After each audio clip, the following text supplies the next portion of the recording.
In September of 2023, Wesley Wang uploaded a YouTube video called Nothing Except Everything. And then his life changed. I got into some film festivals. Most of the major ones rejected me. And then I was just like, fuck it, let me put it on YouTube as like a last resort. It went viral, and then Darren Aronofsky saw the short on YouTube, and he literally cold emailed me. The email just reads, watched your film. Can you drop out of Harvard? I replied like, I've been trying to find a good reason to. As you saw, today on the show, we're going to be chatting directly with Wesley to hear about how he sold this video to Sony Pictures. So the news just broke that I'm going to be writing and directing the film under Sony TriStar, and Darren will be producing. And later on the show, we are going to hear from Lucas Shaw, who's the managing editor at Bloomberg News, to get his take on if this is a one-off or if this is part of a growing trend of YouTubers taking over Hollywood. I was curious if you could give us just a high level of what the current state of Hollywood is and like how the film business is going. I'd say chaos or anxiety.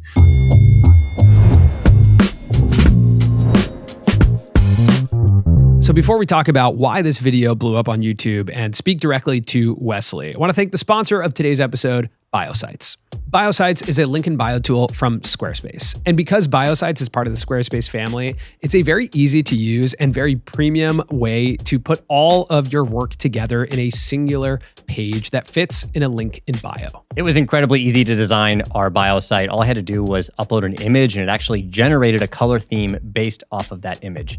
But I did want to take it a step further, so I got really specific with all of the different colors and fonts that we used. So as a creator, it's really important that people get a full picture of what you do, and they also know how to reach you. You never know what could happen. You could sell a movie to Sony Pictures, who knows? So the way we set up our bio site is we have a mailing list up at the top where you can actually get one of our free resources, our 5 rules of thumbnails, in case you're interested in that. We also have our YouTube videos there, a link to our course, as well as merchandise. One of the coolest things about bio sites is you can actually add monetization directly to this page. You can put a paywall on links, sell products directly within your bio site, or even create a tip jar. Biosites also offers analytics like link clicks and page visits, so you can get a sense for what's working on your page and adjust accordingly. So if you're a creative and you want a premium link in bio that represents your brand, Biosites is totally customizable, easy to use, and free to set up. Just go to biosites.com or click the link in our description and check out our bio site. It's linked in our bio. All right, let's talk about what made this YouTube video pop. So first and foremost, it stuck out in many different ways, including the thumbnail. Yeah, the thumbnail has this lo-fi feel to it. Mm-hmm. It does not feel optimized to YouTube. And at the time that this video was released, that worked in its favor. But to take it a step further, if you actually, like from the moment you click on the title thumbnail, it brings you in very much like a YouTube video. It does not feel like a movie where characters are talking to each other. It feels like the main character of the short, of this YouTube video, is speaking directly to you. Quick, think of a number 1 to 10. Yes, you. All of you in the audience right now. Or maybe it's just one of you. Or 4 of you, or 100 of you, depending on how successful this movie is. Whatever. Just think of a number 1 to 10. I mean, the breaking of the fourth wall is fantastic, looking directly in the lens. And it kind of reminds me of, there's a creator named Sean Does Magic. And he does some of this stuff where he does like almost this exact same style of trick on TikTok. And it goes really viral because it's like, for the people who are like, oh, that's the number that was in my head. It's a crazy experience. This is a really smart way to open a film. Is it 7? Chances are I'm wrong, but for about 1 out of every 3 of you, I just blew your goddamn mind. Yeah, and it's an unclosed loop. Yeah. The fact that it's a 3 out of 10 chance that you would choose the number 7 and not 1 out of 10 is what's bizarre and strange. So you're like, okay, I'll keep watching. It's important to say that it is about Gen Z, made by Gen Z, for Gen Z. Yes. There is like an audience match here. There's no meaning to any of this. There's no meaning to any of your shitty follow your dreams valedictorian speeches or virtue signaling. We live in a society. Like, this is a coming of age film that we've seen before, right? And Wesley is excellent at evoking this emotion. This is reminiscent of, 10 Things I Hate About You, Can't Hardly Wait, Perks of Being a Wallflower. Like, there are comps for what this is. And I think every generation, when they go through high school, I know I felt like this, you have this feeling where you want a representation of what you went through. And you're like, that was my experience. And I think with the pandemic, this intense collective experience, Gen Z has had this moment that's like, bound them together to go, we had this experience, no one else will get it. And here's a movie that represents that. Like, you think about the term viral video, the concept is like a virus that's spreading, right? And if it has a population to spread to, then it's going to work really well. And if it's like this like beacon of light for Gen Z and for high school students, it's such a targeted audience that it has this possibility of spreading. The next thing I will say, and we spoke to Wesley a little bit about this, the two main actors in the short have a combined over 2 million Instagram followers, and they've been in other more traditional roles before. Totally. And he said they made some reels that did help, but he said it wasn't like a drastic sort of thing. And I totally believe that and understand that because you don't result in 4.5 million views on YouTube without getting into like browse and suggested and giving people a YouTube experience that they like. I mean, look, the thumbnail has Lily Chi in it, who's a popular social media creator. But I also think that when you evoke this type of emotion out of an entire generation, there is a high likelihood that, you have the initial bump from these two actors who are in it, but then it's going to start to get shared. Like, if I'm in high school, I'm probably sharing this with all my friends. When I saw this video, it immediately felt to me like it was part of the YouTube New Wave movement. Like the Natalie Lynn's, the Ryan Ings, like the crew that is kind of like turning YouTube more into slow filmmaking and, good writing. Like there's something. Life of RZA. Life of RZA. Those creators do a lot with a little, and they capture a very similar vibe and emotion. I think for me, this was almost like, oh, what if one of those creators just spent a year on one video? They're probably capable of this. And I imagine that movement of the YouTube New Wave was looking at this video being like, oh, wow, cool. YouTube is still a place for this. But he is not your stereotypical YouTube creator. And you're going to learn this when, we play our conversation with Wesley. But what he made here is not sustainable. It is not a YouTube video for someone like him. The cost is high for someone like him. The amount of team, the amount of time it took. This is not a solution for a successful YouTube channel. But it resonated. It has 15,000 comments. It has 4.5 million views. And it resulted in him becoming the youngest director ever to have a movie set with a major studio. And that's what's interesting and what we get to the bottom of when we speak with him. Well, Wesley, thanks for joining us. Obviously, today's the day some news broke about your film. I'm like honored to like be interviewed by you guys. I've been watching your stuff for a while. I was really particularly inspired to see like Mr. Beast's new Amazon show and everything. It's such a cool time for creators, and just I think your show is so relevant. So I think it should be like getting way more like buzz around it. So honestly, I'm just excited to be here, man. Well, tell your people in Hollywood. Yeah, man, let them know. Yeah, let them know. That's what I'm trying. So yeah, I just don't get why the bridge hasn't been bridged. You know what I mean? So that's one of my goals. Yeah, among many others. But that's like I think it's a symptom of a larger problem that I think exists in Hollywood. So, if you take us into the moment of like pressing publish on this video, like what was your expectation of what happened next? And when did it start to take shape where you were like, oh shit, something's happening here? So it's funny because I literally thought, and me and my girlfriend were like, well, how many views is this gonna get? We were making bets, right? And I was like 40,000. She was like 80,000. And this was like after a year. Okay, this wasn't like a day, right?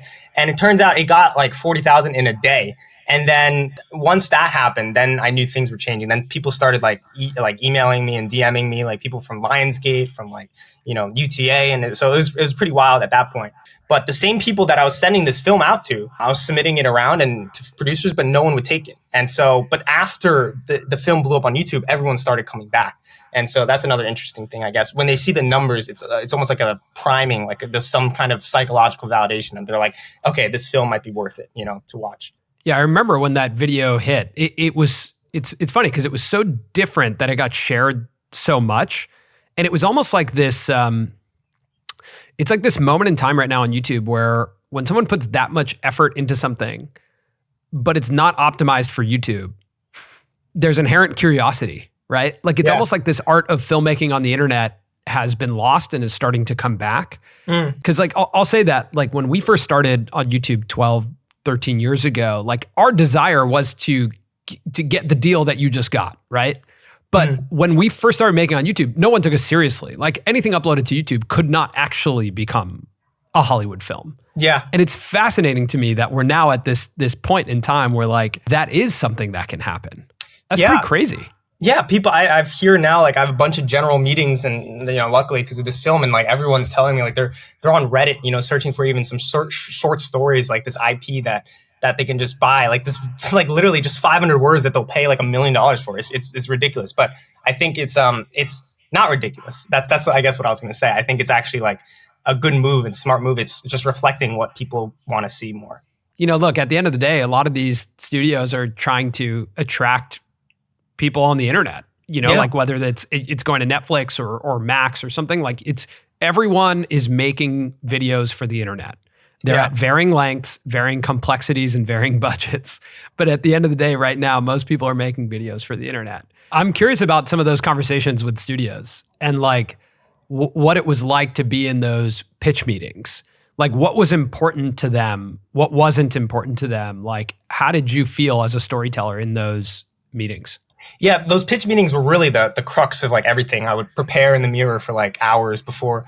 It would be really, really intense. Like they'd grill you on everything. You tell them every single thing that basically happens in the story, except you make it very streamlined and not everything that happens in the story. So it's like a very difficult balance of like what to include in everything. So in that sense, you just have to be very good at storytelling, which I think just comes with like filmmaking. It's not like you're telling a movie, but you're telling them like why you should make this movie. And that comes with not just the story, but also like yourself. Like you have to make sure they like you too. So it's a difficult balance for sure. Yeah. Did you have any sense of imposter syndrome in those rooms, or did you feel like really confident?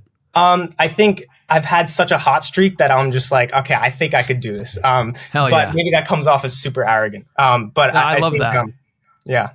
How did you even get to the point where you knew how to make the 12-minute version of this? Because I watch it and it's incredibly technically sound. I know you said you had a producer. At the end, when the credits roll, there are a ton of people involved. How did you even get to that point? Because I feel like a lot of people, when something like this happens, you see the headline. And a lot of people assume, especially at your age, this is an overnight success story. It's easy to like obviously market this as an overnight success story. And I want to say a lot of it was just luck. But I think a lot of it was also, I started very early. I think I was lucky and fortunate enough for that. My parents, weren't in the film industry or anything, but they kind of like valued like education and kind of, they also had me play chess a lot. So when I was a kid, I was actually a very competitive chess player. I was an 11-time national champion, 6-time All-American. So I was actually going to go pro for chess for a long time, but I found a way to finance my movies through teaching chess lessons. So that was actually a big help. And then I just kind of, it was obviously very small stuff, so it didn't cost that much, but it was just learning through YouTube actually. And just learning, I went to some summer camps as well for filmmaking and just trying to like grow my craft. And so I made around like 21 shorts before Nothing Except Everything. So, and then you did an Indiegogo campaign to finance that, right? Yeah, that was also a good amount of the budget. Yeah, so like it was like $13K, I think. What was the total budget for it? It was $45K. So 45. Yeah, wow. Yeah. Okay.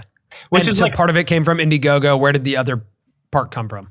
Chess lessons, and then right. just that's it. And there was like one other private So investor. chess lessons is like a good business.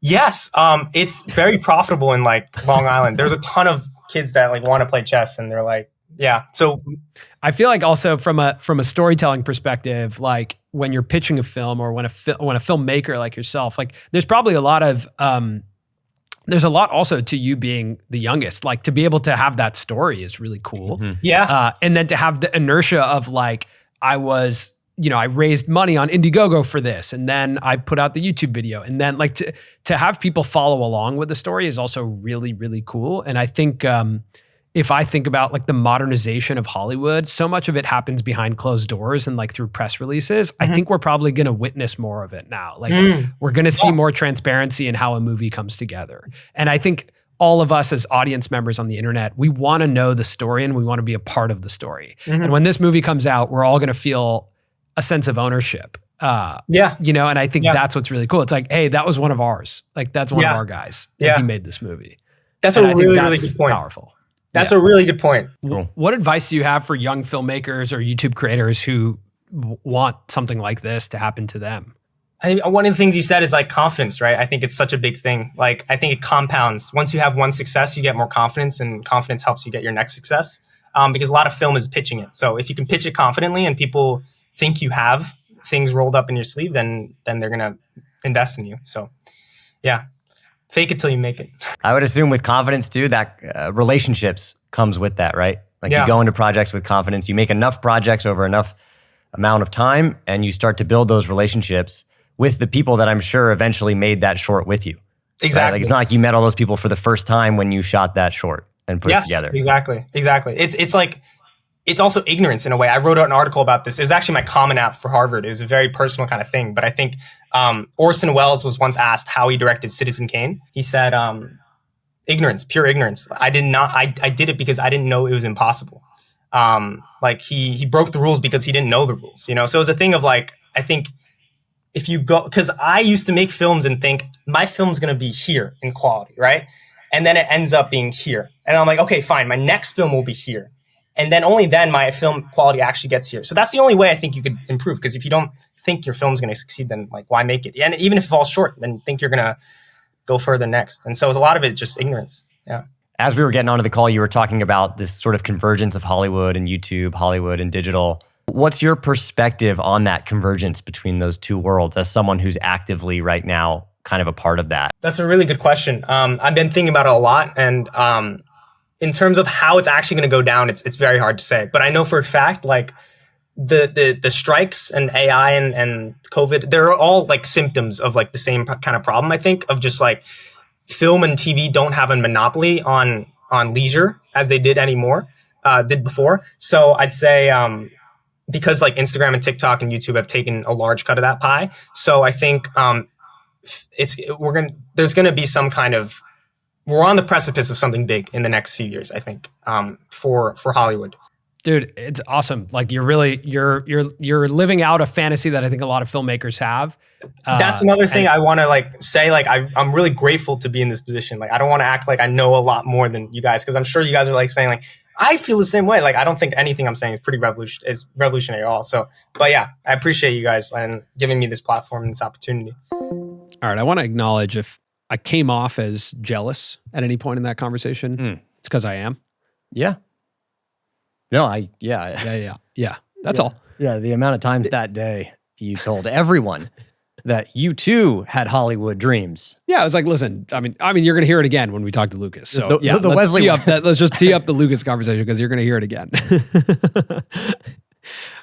I mean, it's great to hear from Wesley and to understand, you know, how this stuff comes to life. I do think as young filmmakers, one advantage that people have and that people who work on YouTube and TikTok all have is like, I do think we have a good sense of the macro view of our own stories.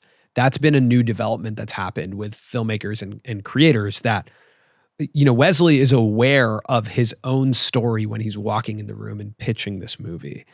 And I think that you look at like the tweet that we put out about this story is like really simple, but it got 4 million views, right? Or 4 million impressions on that tweet and a ton of engagement because it's like at a glance, this is a good story. Youngest director, self-financed, uploaded to YouTube, quick email from Darren Aronofsky. Like, this is a fantastic story. And I do think that we talk about this all the time, but there's this modern group of filmmakers knows their own story and how to tell their own story well. Mm-hmm. And I think that is a huge differentiator in Hollywood right now. Yeah, his superpower is the confidence that he has from understanding his own story and knowing how to tell it. He says, when we spoke to him, that, you know, he knew his story and he was confident going into the pitch process. Now, after we had this conversation, we continued talking about, like, is this actually part of a larger trend or is this a one-off thing? Yeah, like, hey, Hollywood, how about us? What about us? So we wanted to call in an expert. Lucas Shaw is an absolute expert on all things Hollywood and media. And we wanted to call him to get his perspective on not only this story, but this world of YouTube and Hollywood colliding. Is this a real thing that's happening or not? And Lucas is a contributor on one of our favorite podcasts called The Town with Matt Bellany, which covers traditional entertainment, covers Hollywood, but often covers when creators sort of dip their toes in. Yep. Right? With the Mr. Beast Amazon show, they talked about it.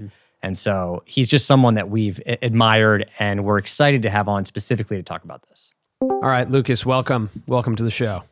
This has been a long Thanks for time having coming. me. One of my first questions for you, and I've been like very regularly listening to you on The Town and really enjoying your coverage of everything that's happening, in the world of entertainment in Hollywood.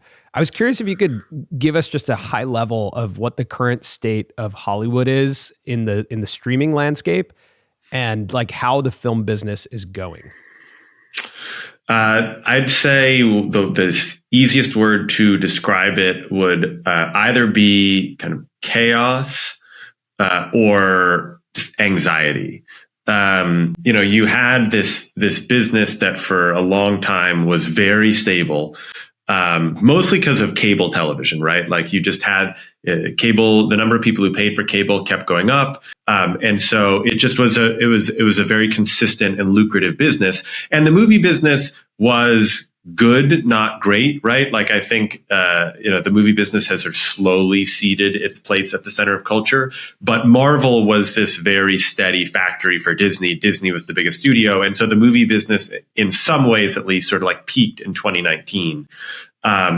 Right before the pandemic, which I believe was the year one of the big Avengers movies came out. They're like all these $1 billion grossing movies. But over the last kind of 5 or 6 years, you've seen just total retrenchment and chaos. And we saw it coming way before then with Netflix and YouTube and streaming and all these things that you and your listeners are well aware of. But it didn't have as big an impact on the business of traditional Hollywood, I would say, until the last 4 or 5 years, where you saw just a bunch of mergers, a bunch of layoffs, spending pullbacks. You had sort of these strange incidents, both the pandemic and then 2 strikes last year, that sort of fed into this. But you're seeing the slow collapse of what had been the most lucrative business for all these people, and what they thought would replace it, which was streaming, has at least so far not done so. And when you look at YouTube creators, with the rise of YouTube specifically being watched on TV, do you look at that trend as being additive and helpful to what's happening in Hollywood and the film industry, or is it more of a threat? How do you look at that? Total threat. I think for a long time, people in Hollywood saw YouTube and social media and all this as sort of an other, right? Like they were like, oh, that's like cute. And those people, and then there's no question that it was, even from its beginnings, a threat. Like if you go back and look at the birth of Hulu, for example, they weren't talking about Netflix because Netflix came out the same year that those media companies created Hulu. They were talking about YouTube. They saw like the Saturday Night Live videos going up there and going, wow, they're taking our stuff. We should probably come up with an answer to this. But I still think that people saw it as sort of a separate audience and a separate kind of type of programming, right? Like it's the whole reason why Quibi was created, was you had these traditional Hollywood people who were like, well, YouTube is low quality, so let me create a high quality version of short form, which neglected the fact that to the people who watch YouTube is not low quality, right? Like there's a lot of stuff that people can watch there that they consider really, really good, or they just really like it. They don't distinguish in that way. And I think it's taken time for everyone to realize like, well, we're really just fighting for the amount of time you have to spend watching video, or the amount of time you have to spend entertaining yourself more broadly. And so YouTube is competition for a company like Disney, just in the same way that Netflix is competition. Because one of the issues in the movie business right now is that everything, or in the TV business, is everything's too expensive to make, right? You have this movie, The Fall Guy, come out with Ryan Gosling and Emily Blunt, and it's got these 2 really appealing movie stars, and it's pretty good, and good marketing campaign behind it. And it grosses a number that would normally be pretty solid for that movie, but it cost $125 million to make. And that's just too much. And if there's one thing that I think creators on YouTube and TikTok and others know how to do, it's to make something that kind of attracts an audience for a budget. There's been a lot of conversation around like these 2 worlds colliding. Were you aware of the story of Wesley Wang, filmmaker who uploaded a video to YouTube and got an email from Darren Aronofsky, and now is the youngest director to set up a movie with a Hollywood studio? I was sort of loosely aware, but became more so because I knew you guys wanted to talk about it. Got it. Okay, great. What's your take on that story? Is that representative of a larger trend or opportunity for creators, or are some of these like one-offs, whether it's the A24 with the Raka Raka boys, this world of YouTube creators coming to produce Hollywood movies or using YouTube as a way as proof of concept for a film, is that a realistic future? Yeah, I mean, look, my initial instinct, I guess, was to say one-off, but if you look at it from a longer-term perspective, you have film studios, TV studios, streaming services looking for talent and looking for ways to find an audience. And YouTube is a great place to do that, right? It's where, whether it's YouTube, TikTok, back in the day, Vimeo, the internet allowed a lot of people who maybe couldn't get in a meeting with the head of a major studio to make something and put it out in the world. And if it resonates, that's all that these companies want, right? They want to figure, they're capitalists. They want to figure out how to make something that people want to watch. It's the same reason why they option best-selling books. It's the same reason why they option viral magazine articles. It's the same reason why they maybe take a popular podcast and try to figure out something to do with it. If you have proven that you've made something that's good or made something that has an audience, they want to work with you.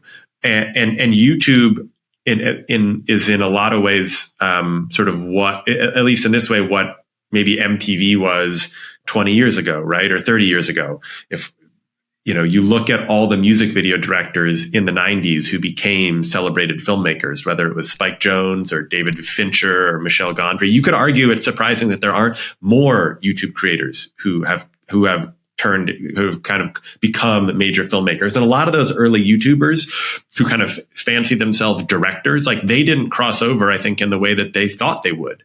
And there are a whole host of reasons for that. Yeah. I mean, I think about it now as like a guy in my mid 30s who originally took to YouTube because I thought it was a clear path to Hollywood. I was like, okay, we're making videos and people are watching them. So let alone also we're in LA. Yeah. At some point Hollywood's going to call. And Hollywood never called. And now I'm watching it happen in this way. And I'm like, oh, this is so interesting that maybe now is a different time and the landscape is different, where maybe YouTube has matured to a place where, the creators and the audience is respected.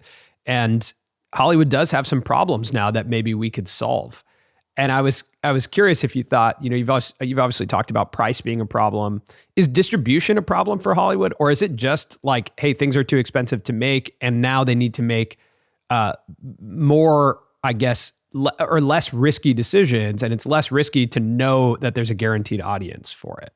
For years now, Hollywood has had this issue where it doesn't know how to reach an audience. As the kind of media business in our culture gets more and more fragmented, these mass events are so infrequent.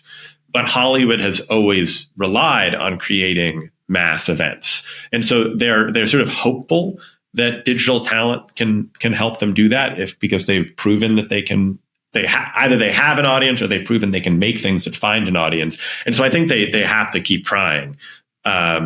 And they figure that eventually they'll find the right formula, right? Like, that's why I think whatever happens with Amazon and Mr. Beast will be very interesting, because there are like no YouTube creators with as large and ardent a following as Mr. Beast. I would argue his audience is pretty different from the Amazon video audience. And so I'm very curious how many of those people they can convert over to use Amazon. Because if they can bring millions of people into the Amazon universe, that's a huge win for Amazon. And it's a big win for Mr. Beast, obviously, because presumably some of the people who watch Amazon Prime Video who are not spending as much time watching Mr. Beast videos will now be familiar with it. Yeah, we've talked about how the success of that probably has a big trickle-down effect to the rest of creators. I want to loop back and ask you one question about the Wesley Wang story. So, it's been bought. He's being paid to write this script into a feature, but the movie obviously has not been greenlit, right? Like, this is an indie movie, an indie story. What is he up against in terms of actually, having this movie made? Right? Because like the headline is exciting, but I actually don't understand the full realities of taking that to the next level and then having like a true distribution and culmination of this story. Look, every situation is different, but you ask any screenwriter, anyone in Hollywood, and development is is a pain in the ass, right? There's so many projects that get mired in development and never see the light of day. There are certain screenwriters who spend their whole career working on projects that never get made, because you need to get a script that people are happy with. You need to get cast attached that people think can open the project. You need to, and if it's being done independently, you then need to get a distributor to come on board and buy the rights. And the types of movies that get made right now, there's just a narrower band, I'd say, of genres, depending on what you're going for, right? Like the theatrical business is basically huge blockbusters, branded IP, and micro budget horror. And there's almost nothing in between, right? There's just, not a lot of comedies that break through or get made, not a lot of dramas, or those that do, they don't make a lot of money. And so the spots for them on the calendar get fewer and fewer.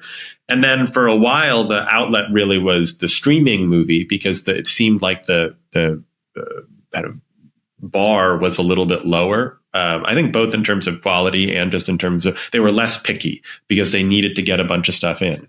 Netflix still produces movies at a volume that exceeds every other studio.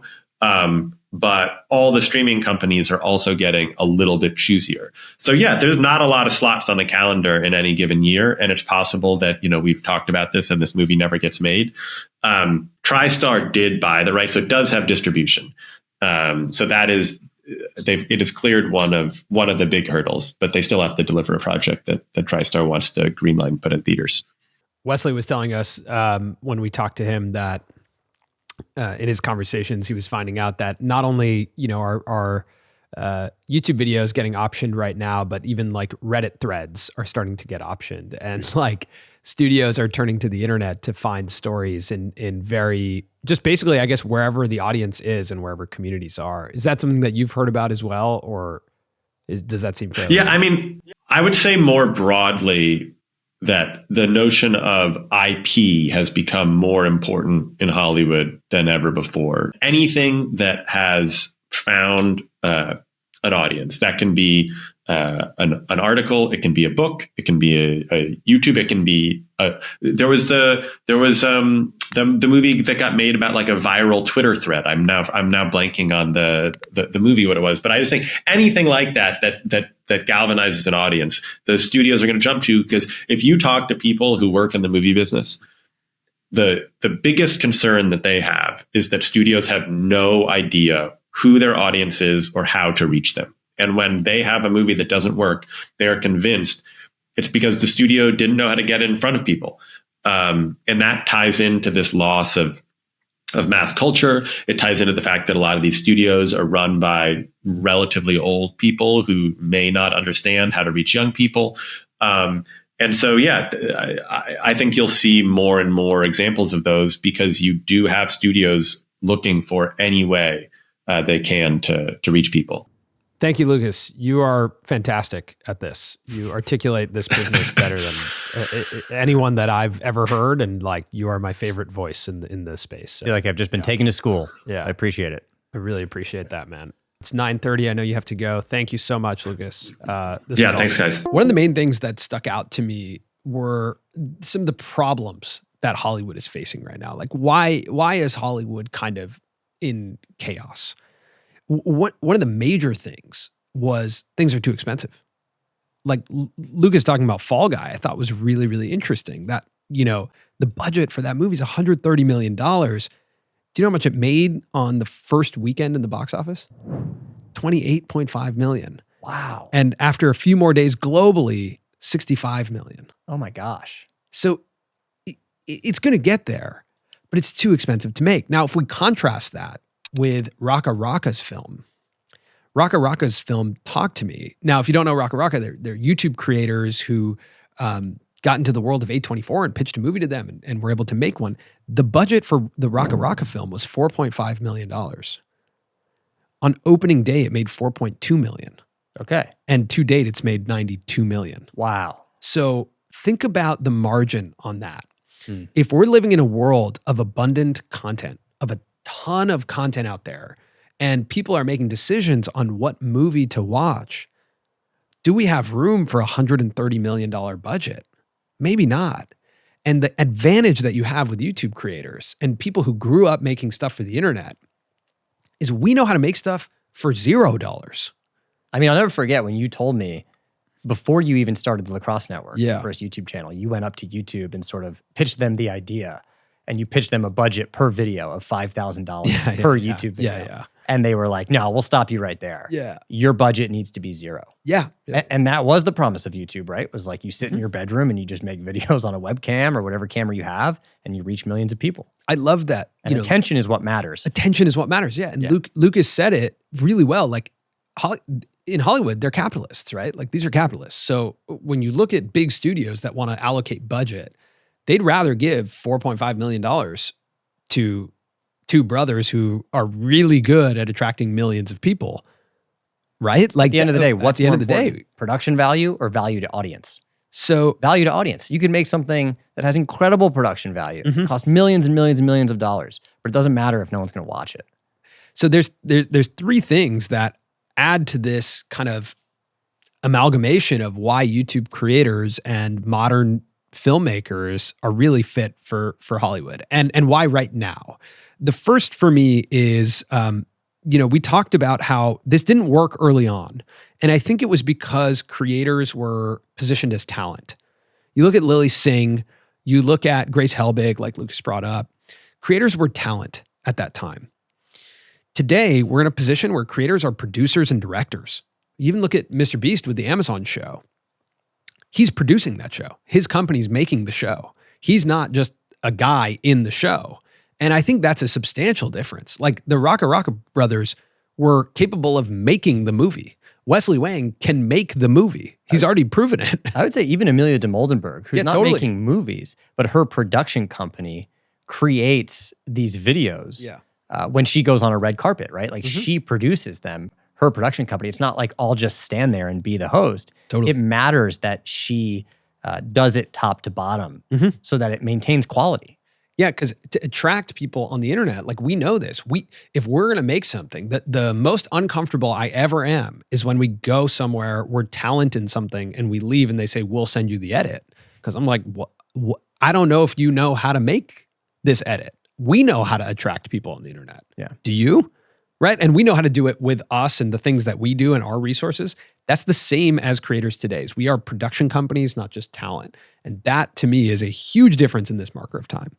Well, and also those are the creators. Not all creators have production companies, right? That are like sophisticated and can do this type of thing. But I think that will be the marker of which creators are able to transition over and do traditional Hollywood projects. The ones that have production companies. Yeah, and it's not to say that talent's not going to cross over. Kabi Lame is going to star in a spy movie, right? Like that's a great example of like, it's fun that he's talent. I mean, Liza Koshy's acting. Sure, yeah.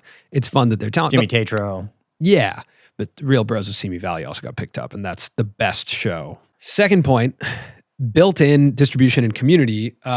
This one's obvious, right? Like, both Lucas and Wesley talked about this concept of like optioning pre-existing IP and like the world of just writing a script and putting it out there doesn't exist anymore. And that's because built-in IP comes with built-in distribution and community. I think about, Marvel and the concept of Comic-Con and that IP. Like the Marvel IP had community around it before movies were made because of the comic books and because of this fanfare. And so then when you make a movie out of it, it has a built-in community. We're the next iteration of that, right? Like we have built-in communities. And at the highest scale, Marvel movies are the highest grossing of all time. Right. Like Avengers Endgame Yeah. made like $2 billion. Right. So the natural path is where's the built-in IP? Again, Mr. Beast to Amazon. Mr. Beast is built-in IP. So let's buy IP. Where does the community already exist? Where is there already community? And I think about also this concept of when Yes Theory did a theatrical release for their movie Project Iceman, theaters were packed all over the world because there was a built-in community, right? We went to that. It was crazy. It was one of the only packed theaters I've been to in recent memory. Yeah. Was their movie. And that world of like built-in distribution and built-in community de-risks Hollywood studios significantly. And if they're just looking for IP and comic IP is over here and now they're looking at internet IP because the audience already is on the internet. They want to go internet to internet. And the obvious third one is the price, right? It's cheaper to produce with us, and oftentimes it's free to have a proof of concept. Like Sony did not have to finance nothing except everything. Yeah. Wesley did it, right? And Wesley did it for $45,000, but another creator could do it for zero.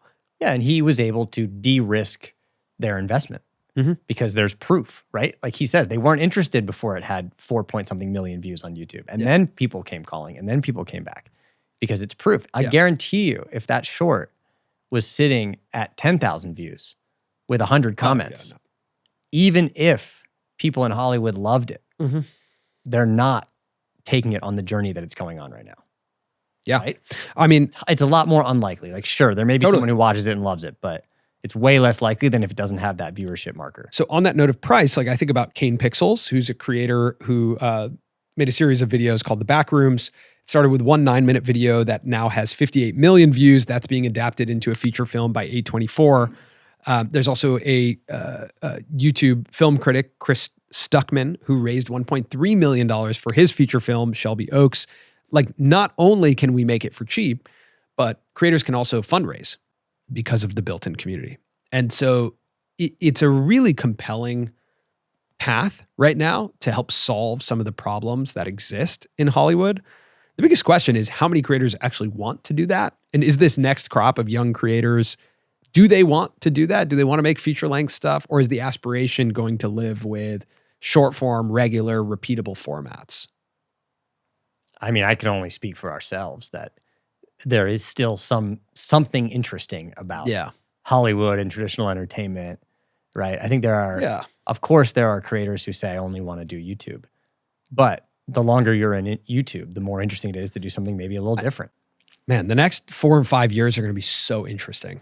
Like, I think we're going to look back on this conversation in 4 to 5 years, and either it's going to be the exact thing that happens, that all of our contemporaries, all of our friends, all these people on YouTube are going to be the major creators in Hollywood and of traditional entertainment, or it's actually not going to happen. And it's going to be few and far between, and we'll get a couple of headlines a year, and we'll be like, oh yeah, that's cool. I think the majority of people will stay on the YouTube side. Yeah. If YouTube remains stable, if the business model remains stable, because it's like, why mess up a good thing when it's your own thing? Sure. We don't really have bosses. But I think some people will start to crave having a boss. I think some people will be like, I don't want a boss. But tell me what to do. Don't tell me what to do. Yeah, but like also just tell me. No, I know what you mean. You telling me not to tell you what to do is telling me what to do. You know what I'm saying? That's true. That's confusing. Yeah, but it was nice to like just hear it. Yeah. You know, because sometimes we don't know the rules. It's like, yeah, that's good. Yeah, I don't want a boss is all I'm saying. Yeah. But I do want to make something that tons of people watch. Entourage. I just want to live like Vinny Chase on Entourage. All right, thanks so much for watching this episode. Whoa. Are we done? We're in the deep end, man. What do you got? All right, we're in the deep end right now, Cole. You got any gripes? Yeah, I do have some gripes. All right, hit me. So I got a new face wash. Okay. And it's got some like chemicals in it. And I was reading the instructions last night. It's the first time I used it last night. And it was like, don't get it in your eyes or on your lips. It's face wash. So I was like meticulously just trying to get it in certain places, and I created a mess. There was water all over the bathroom because I'm like trying not to get it in my eyes and on my lips, but it's face wash. Yeah. That's like water. That's like, just don't get it on your tongue. Yeah. It's like, you know, like what? Just and like the directions, like this small fine print, but clearly they're important. It's your eyes and your lips. Yeah. I mean, I can't relate, but I can understand it through. But I think, that's. I just get it. I don't know. It's It's just like, how? Yeah. What? No, it's upsetting. All right. Thanks so much for watching and listening to this episode of the Colin and Samir Show. Let us know who you think in the comments will be the next YouTuber to make one of these headlines. Thanks to Wesley and Lucas for joining us on this episode, and we'll see you next week.